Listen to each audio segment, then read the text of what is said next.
سعدان لقمان official مزید اسلامی videos دیکھنے کے لیے سعدان لقمان آفیشل چینل سبسکرائب کریں، لائک کریں اور اپنے دوستوں کے ساتھ شیئر کریں۔ بسم اللہ الرحمن الرحیم۔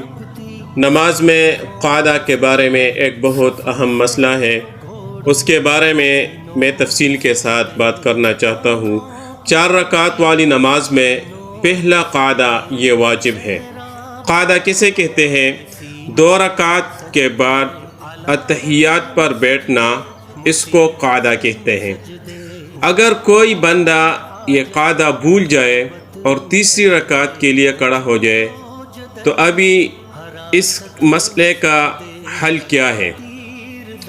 تو اس کا حل یہ ہے کہ یہ بندہ تیسری اور چوتھی رکعت پڑھ لے اور پھر آخری قاعدہ پر جب یہ بیٹھ جائے تو التحیات عبدہ و رسولہ تک پڑھ لے، اس کے بعد سلام پھیر لے ایک طرف اور پھر 2 سجدے کر لے، اس کو سجدے سہوا کہتے ہیں۔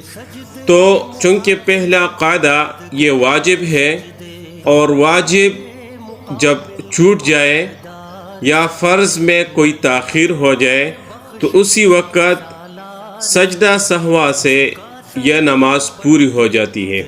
تو اسی طرح اگر قاعدہ اولا یعنی پہلا قاعدہ 2 رکعت کے بعد بیٹھنا کوئی بندہ بھول جائے تو اس کو چاہیے کہ آخری قاعدہ میں سجدہ سہوا کر لے تو اس کی یہ نماز ٹھیک ہو جائے گی۔